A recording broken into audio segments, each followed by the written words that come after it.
Hello everyone, this is Dr. C.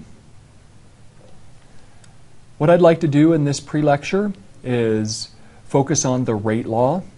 And there's three questions, but the main question is actually how do we figure out a rate law of a given reaction? Okay, so here's our reaction. Here is experimental data, 3 experiments that were run, changing concentration, seeing what impact that had on the rate, and we want to determine the rate law. Now, the easy part is we always know the rate law will have the general form rate is equal to the rate constant K times the concentration of each reactant, in this case hydrogen, H2, raised to some power, the concentration of NO, nitrogen monoxide, raised to some power. That's the easy part. We know it's going to have that form. We don't worry about the products because we are measuring initial rate, starting only with reactant, going to product. All right, so our goal when we say determine the rate law for a reaction, what we're really doing is figuring out what these exponents are. What are x and y? All right, so the way we do this is we look at different experiments. We hold one reactant concentration constant. We change another and see how that change in concentration impacts the rate. So as an example, let's start with experiments 1 and 2. What you'll notice is that the NO concentration stays the same at 0.0375.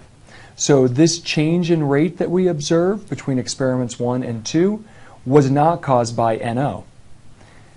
It could only have been caused, assuming we keep the temperature constant. Let me point that out. These are at the same temperature. Okay, temperature. If we raise the temperature, typically the rate will be faster, so we want to hold temperature constant. And we change the concentration of hydrogen, and the rate changes. Okay, so any change in rate is only due to the hydrogen concentration. So what we want to do, and I'll show you the long way for the first one, the shortcut for the second one, we want to take one rate law divided by the other. Now, I like to take the larger rate divided by the smaller rate. So since we're comparing experiments 1 and 2, I'm going to take rate 1 in this case, which is larger. Okay, note your rates over here. Divided by rate 2. All right, larger rate divided by smaller rate. Usually our exponents are positive, and if you do that, taking the larger rate divided by the smaller rate, we're going to work with whole numbers. Typically the other way, if you take the smaller divided by larger, you can work the problem. It's just that you're going to have to deal with some fractions. All right, so I'm going to write the rate law for experiment 1. Okay, and I'm just going to put a subscript 1 to indicate experiment 1. Okay, so there's our rate law for the first experiment. I'm going to divide that by the rate law from the second experiment. Okay, so a subscript of 2 to indicate experiment 2. All right, that's all there is to it. So we're always taking one rate law from one experiment divided by a rate law from another experiment.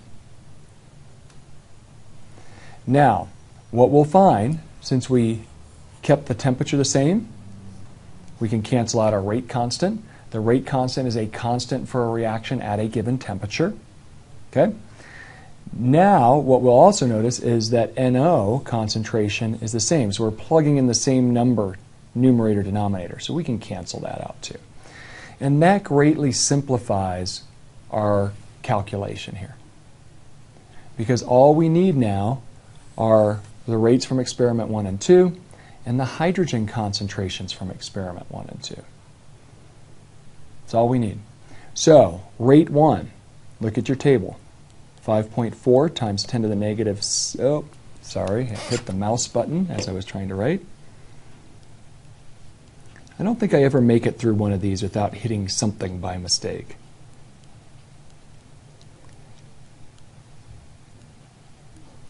Okay, so I'm taking rate 1 divided by rate 2. Concentration from experiment 1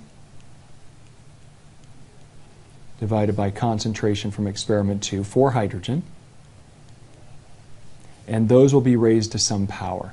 And mathematically, since each hydrogen concentration is raised to the same power, we can pull that outside the expression. All right, that's not so bad, huh? All right, now 5.4 divided by 1.8, that gives us a factor of 3. 0.015 divided by 0.005, also 3, raised to some power. So 3 raised to what power is equal to 3? The answer is 1. Okay? So this is first order with respect to hydrogen, right? We canceled out NO. We were only changing hydrogen. So our X up here is 1. We'll write that out later. All right? So first order is the most common. Okay, we'll also see second order, and we'll also see zero order. All right, so we will, and you can have negative orders, you can have fractional orders, but for our purposes, we're most likely going to see first, second, or zero order, and we'll talk about that later. All right, so we figured out the exponent for hydrogen. Now we need to do the exponent for nitrogen monoxide. So we need to find trials where hydrogen is held constant, nitrogen monoxide is changing. And I think you'll find that that's experiments 1 and 3. Okay, hydrogen is held constant at 0.015. Nitrogen monoxide is changed from 0.0375 to 0.0125. All right, so now once you get the hang of this, the shortcut is we're holding hydrogen constant. So we're going to eliminate that from the rate law. We know the rate constant is a constant at a given temperature. We're going to eliminate that. So the shortcut is just saying, for NO, all right, I'm going to take rate, the larger divided by the smaller, rate 1 divided by rate 3. Again, we're comparing experiments 1 and 3 because we're changing NO, we're holding hydrogen constant. So any change in rate is not due to hydrogen. So again, the shortcut is, I know hydrogen's constant, I'm not even going to write it. I know the rate constant is constant. I'm not even going to write it. So rate 1 divided by rate 3, the only thing left in that equation is NO, concentration from experiment 1, raised to, let's call it Y, and NO from experiment 3, raised to the Y. Okay, so essentially we've done what we did for hydrogen. We've just pre-simplified it. That's kind of nice. All right, so let's write in our numbers here, and I'm going to write over here to the side so I can keep my table up there. So rate 1 is 5.4 times 10 to the negative 6th molar per second. Rate 3 is 0.6 times 10 to the negative 6th molar per second. And my concentration of NO, 0.0375 from experiment 1. From experiment 3, 0.0125, raised to some power. Okay, remember, it's always the concentration that's raised to the exponent. That's what we're trying to figure out. And what you're going to find here is we're going to get 9 is equal to 3 to the x, 3 to the y, xy. It's all a variable. Okay? So 3 raised to what power is equal to 9?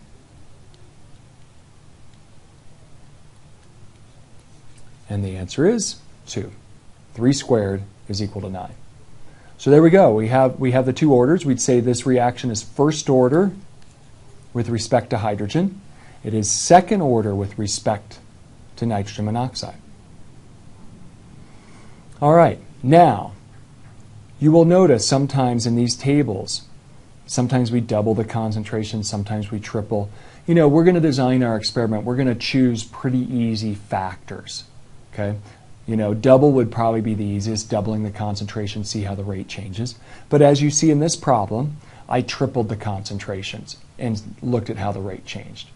Okay, so if I triple the concentration and the rate triples, that's first order. If I triple the concentration and the rate goes up 9-fold, that's a squared term. 3 squared is equal to 9. So we're almost done. We do need to write out the rate law. That's what the problem asked for. We have all the information we need. Rate is equal to a rate constant, concentration of hydrogen, in this case to the first power. We typically don't write the 1. It's understood that it's 1 if we don't write it. and then NO squared. Okay? There's our rate law.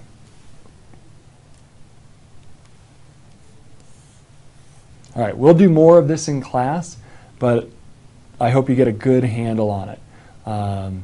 You know, a lot of times students struggle with these rate law calculations. But again, make sure we have to hold one concentration constant, change another one, and see how that changes the rate. All right, next question. We have our rate law. What is the overall order of this reaction? Okay, don't forget that hydrogen is first order with respect to hydrogen, second order with respect to nitrogen monoxide, 1 plus 2, third order overall. Okay, you just add up your two exponents. That's all there is to it. All right, last question. So now that we know the rate law, we can figure out some other stuff. Okay, so let's say we run a fourth experiment and we have our two concentrations. What would the rate of the reaction be? So we're changing our concentrations of both reactants. What's the rate? Well, if you look at this rate law, I know my nitrogen concentration. I know my nitrogen monoxide concentration. I want to solve for rate, but there's something I don't know. And what is it that I don't know? The rate constant. So how are we going to get that? Yes, good thinking. Remember, the rate constant is a constant for a reaction at a given temperature. So we can use any of the data up here to figure out our rate constant, because we know the rate, we know the concentrations, get the rate constant. We run that fourth experiment at the same temperature, it's going to have the same rate constant. All right, so we have, let's just use experiment 1, but we can use experiments 2 or 3. So we have 0.0375 molar for NO, 0.015 molar for H2, 5.4 times 10 to the negative 6th molar per second. I'm just writing these down on a sheet of paper so I can scroll down and write that out. Okay, so again, my rate, and I just did it again.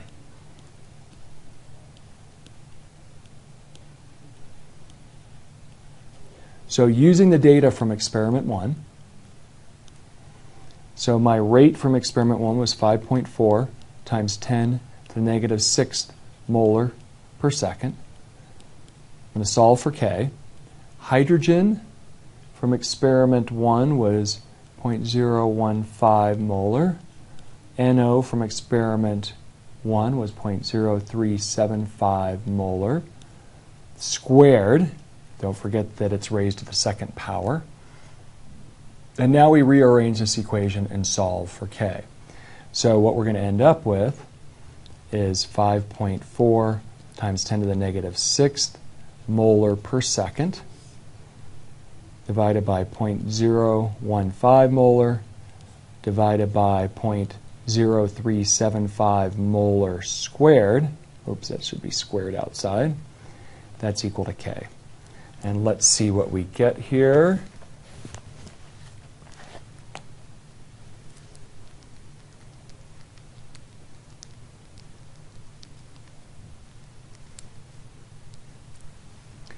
My value of K comes out to be, well, you should get the same value of K, 0.256. All right, so we have the rate constant. Now, we'll talk more about units in class, but what you'll see is one of the molarities in the denominator will cancel with one in the numerator.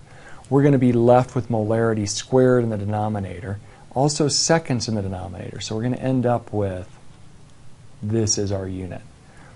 Okay? And we're going to find, and we'll talk more about this, that this molarity term that you have in the denominator is one less than the overall order.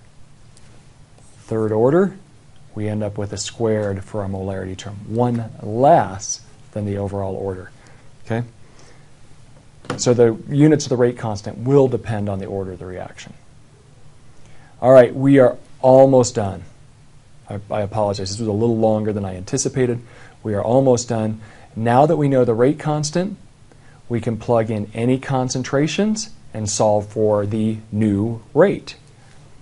So let's plug these in. We want to solve for the rate for experiment 4. Our rate constant is 0.256. Concentration of hydrogen, 0.020. And concentration of NO, 0.050 squared, molar squared. Okay, let's see what we get.